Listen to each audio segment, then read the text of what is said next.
So how this works then, if you guys don't know, we'll have kind of our free open event first 3 hours or so. And then we take a break for 2 hours, and then we have our mastermind session today, which is for our mentorship clients. But there's an opportunity for you guys, if you're not a mentorship client, but you want to come along and have an additional 3 hours with us this afternoon. You can find instructions on the sheet you've got there. And so what we do in the evening sessions in the mastermind is we do a lot more one-on-one work. We do a one-on-one hot seat with everyone. So me and our expert panel, and I've got Liam Thompson, who I'll introduce you to in a minute, and our mentorship clients as well, who've achieved great things and are achieving great things.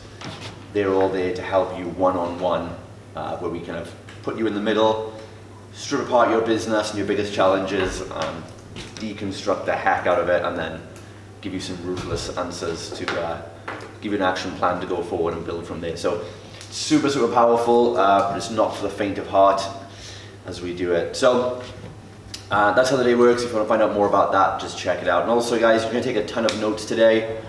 So again, those of you who aren't in our mentorship program, those who are, you have your one-to-one calls frequently to get help. But if you're not in the mentorship, take a bunch of notes today. And if you do feel that it's just a lot of stuff and you don't know where to go with it, or it's a bit overwhelming, we are actually giving you a free one-to-one call with one of our coaches, our mentors. So you can take all your notes, and if you feel you just need a bit more clarity or one-on-one direction with it, you can redeem a free session. There's no big sales pitch, it's just literally a one-on-one consulting session, and we'll help you take all those notes and make it specific to you and give you a bit of guidance and clarity with it. So, having said that, the first 3 hours, guys, you guys have been here before, you know, we just totally, there's nothing scripted, nothing planned, we just go totally off the cuff.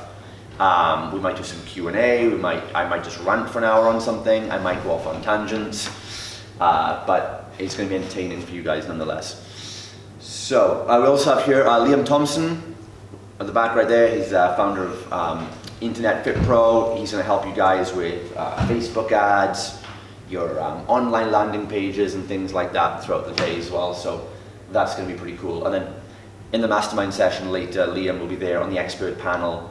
If you need any one-to-one specific guidance, we can maybe even bring up your stuff on the screen and give, if someone wants to do it and have a real ass fucking of their online funnel, we can do that as well. And these guys will tell you, like, I will totally ass fuck your funnel to hell.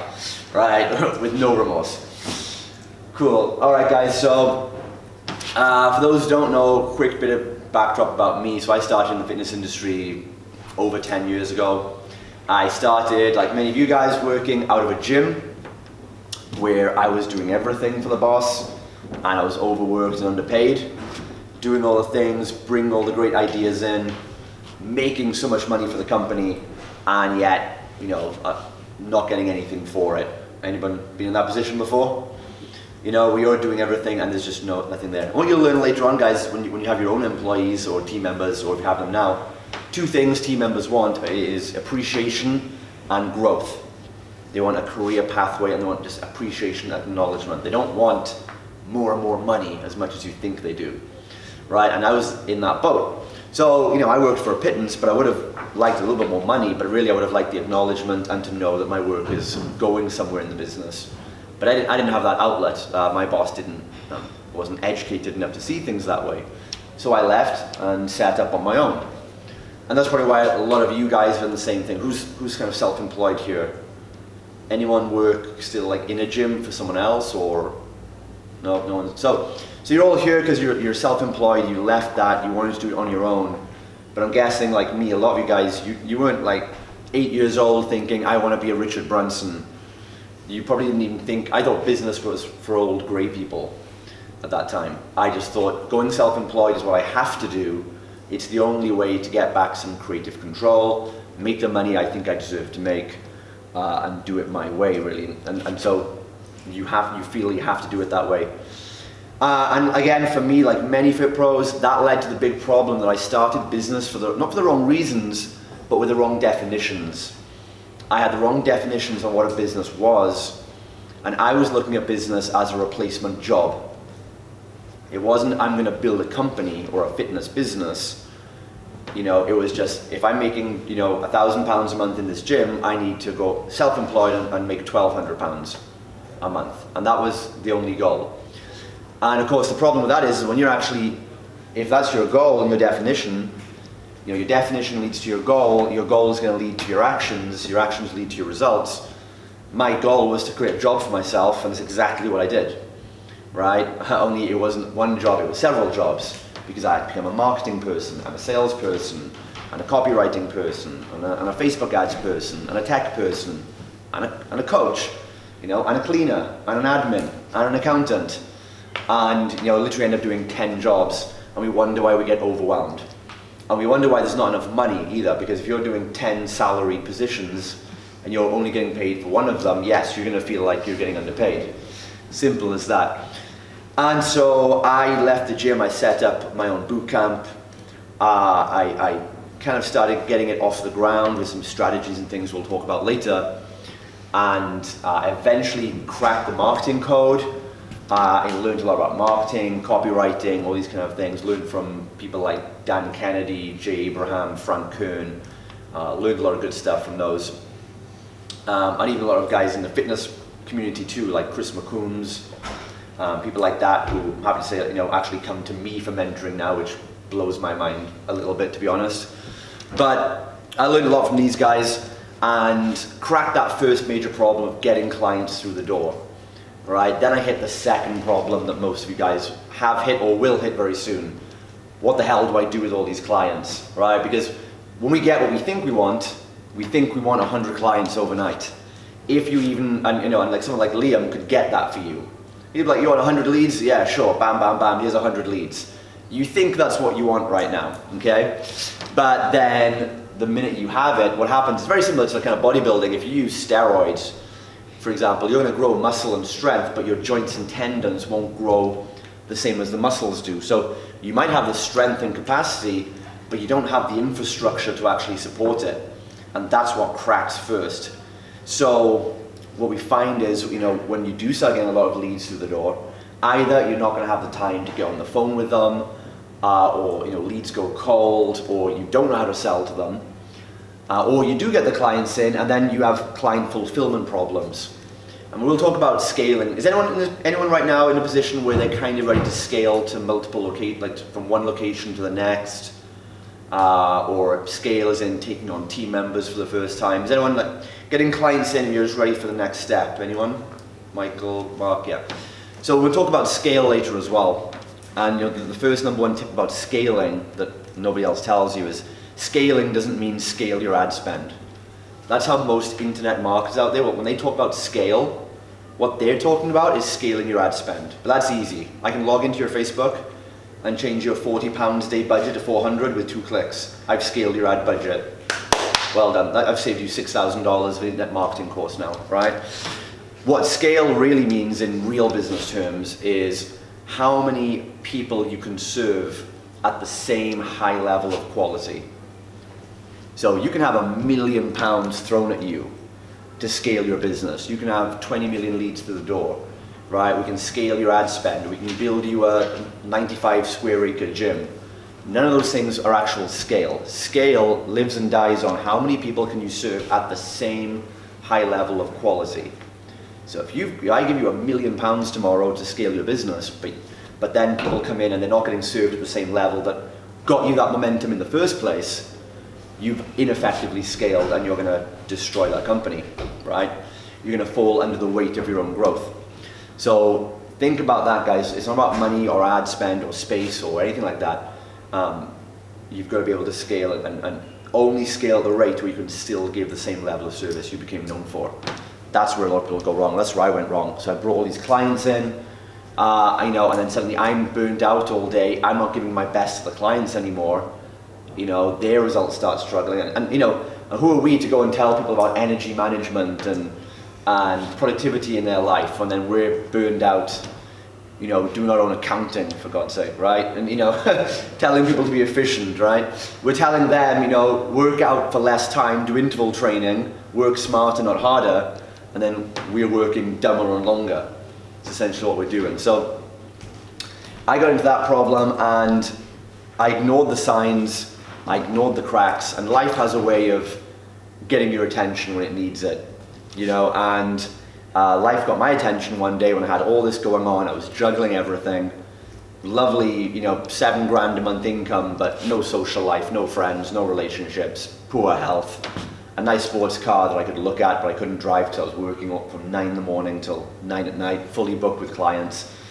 And then I got the news that back in this is over in Cyprus, where I moved to, but back in the UK, a family member got struck down with a brain tumor, right? And that was my mother. So I had to fly back the next day, put everything on hold indefinitely, and then basically I stayed in the UK for about a year then, helped my mother. She got back to full health and we helped her through it. But, you know, I very quickly realized I never even had a business. A $7 grand a month, it wasn't a business, it was a job that I was holding together. And the minute I went, it all fell apart like a deck of cards, just into dust. And that's actually how most people are still operating their companies today. And what's kind of worse is most people trying to give you business advice are running those kind of businesses too, where they're not even real businesses. So all they're telling you is, here's how I got really busy and how I hate my life now and you can join me, right? That's literally like most people out there giving you marketing and business advice, right? There's very few people actually out there that have a business that actually, you know, like I have now several gyms around the UK and in Cyprus working right now that I can visit once a month. And even when I get there, I'm useless when I get there. Like I just pretend to be important and everyone's like, who's this guy? We were at a client party last night actually. We took 40 clients out to Preston. I was sitting on a table with like 6 of the clients, you know, we're having a good laugh, and halfway through one of them was like, sorry, but like, who are you? And they're like, yeah, you're just here to take photos, you're a photographer, you're here to take photos. And I was like no, I co-run the company. And they're like, oh, cool, thanks, like, well done. So, you know, to get to a point where you're actually redundant and useless in your own company, that's the dream. And so, you know, we do the behind the scenes work. But that's the difference, guys, that, you know, I know what it takes to launch a company from scratch, work myself to death in it, work myself out of it, and now how to have that top-down view. And what I would say, what I want everyone to get is, the quicker you get that 30,000 foot view perspective, the faster you're going to grow into that. I'm not saying you have to have that tomorrow. In fact, most fit pros try and outsource too quickly before they're ready, right? And we'll talk about that later too. But what you've got to realize is the quicker you can have that new definition of, wow, this is what my business could be and maybe should be. This is how I want it to look to really give me the lifestyle, the freedom, the income mobility that I want. Not the income mobility that I think is only possible for me. Then the quicker you can see the bigger picture, you can then build that kind of blueprint of a building, that architecture, and then you can start reverse engineering it. But if you're trying to do like the build it from the front, as I say, if you're trying to build a building one brick at a time without knowing the next step, you're not going to build a building, you're going to build a wall. That's all you're going to build. And it's only going to go so high till you can't reach anymore. And that's what so many fit pros are doing, right? They're looking around. And this is what I did for years, right? We're trying to build a business by looking for random tactics. It's like, give me the ingredients. Hey, Mr. Liam, how do I do a Facebook ad? Okay, and then Liam, or anyone smart like Liam, is going to say, well, let's think strategically. What's your offer? What's your back-end offer? What do you? And they go, no, that's too much. I'm going to find a Facebook swipe file on the internet. Or I'm going to copy someone else's advert. That's easier. I don't want to think for myself. I don't want to think 2 steps ahead. Just give me the Facebook ad. Or, you know, what's the best exercise for my arms? You know, well, let's have a think. What are your goals? Is it strength? Is it weight? No, fuck it, I'm going to look at a YouTube video, it'll tell me the #1 best exercise for flabby arms. And where's that person going to be in a month from now? Still with flabby arms, right? And it's funny because all the mistakes that we make as fit pros in our business are the same mistakes we criticize our own clients for. You know, ever a client not tracking their calories? Yeah? You track your finances just as well? Right? Do you log your business results? No. So you have no right to tell your clients to track their calories, and that's why they're not getting results. Right? If you're looking for quick fixes and tactics, just like your clients do, right? If your client comes to you for personal training, and they say, well, I'm also working with 4 other personal trainers, and I'm in their 4 Facebook groups, and I'm reading 6 of their books, what would you say to them? Do you think it's healthy to look at like what 4 different PTs are telling them? No, right? Would you have 4 driving instructors at once? Right? But yet we go online and we join 25 fucking Facebook groups. And it's this craze now. Like, I've read 36 books this month. It's like fucking fantastic. Have you implemented one of them? Right? If you try and learn from a million different chefs, you'll have a million different recipes. And we try and I used to do this. I used to try and Frankenstein these recipes together. And I'm like, well, I'm doing a bit of Liam Thompson stuff, then I'm going to do a little bit of like Frank Kern stuff, and then a little bit of like, and you make this Frankenstein strategy, which then just is like just totally messed up, and then we say it doesn't work, right? So think about that, guys. Like, and if you want to really be serious in building something, pick one path, like one mentor, one help. I'm not saying it should be me, but I'm just saying, like, if you pick one. Like you tell your own clients, pick one PT, go with it for 90 days, dive in, get real results, and then evaluate. And maybe that person was for you, or maybe they help you to a certain level, and then it is time to move on. One mentor's not going to last you forever, but you've got to dial in, shut out all the noise, get off all the Facebook groups, unsubscribe from all the email lists, stop trying to do 15 fucking courses at once, and just listen to one person who's been where you are and has what you want. And then just have trust in the process. You know this because you tell your clients it all the time, right? When you start taking your own advice and have faith in your own advice, first your business is going to explode, but also you're going to have a much better relationship with your clients too, because you're going to go back to them and now teach them the same stuff with more integrity. You're going to go to them and you know what? Here's the power of following our system. Trusting in our process. And we know that because I've done the same thing with a business coach. And it's worked beyond measure. So I know the power in what I'm teaching you now. And that integrity brings so much more energy to your clients as well. I found that when you get more alignment and integrity in what you do in business or elsewhere, and you can actually go to the clients. Because it's funny, a lot of them we let our clients off. I used to do this. I used to let my clients off with things. If they weren't tracking their workouts or their calories, for example, I wouldn't be so harsh on them. Why? Because I wasn't doing it myself in my business. And I was like, well, I haven't been tracking my finances, so I can kind of see why they're not. So I would enable them, which is the worst thing you can do as a professional, right? Can you really call yourself a professional if you do that, right? But then when I start, and it's great because you can look at your clients and where they're failing is usually where you're failing in business too. So you can learn from them. They're just reflections to you. And I'm like, okay, well, my clients aren't tracking their calories because I'm not really hard on them enough about it. So maybe I should start tracking my finances better in business. And you do that, and then when you come back to your clients and start telling the power of tracking, the power of monitoring your progress, how amazing it is, you're coming from a place of real authenticity now, and they go, shit, I should start tracking my calories, this guy's legit, he means it. Does that make sense, guys? So it's an amazing parallel I've seen with that. When you start being in alignment with your own business, your own goals, having a coach, following a plan, believing in a process, your clients will do the same thing too. Really, I can't prove that, but I do feel that is the case. So I went through that stage then, and I was out of action for about a year, and that's when I realized I had no business, it was just a job. And I then started realizing I need to learn things differently.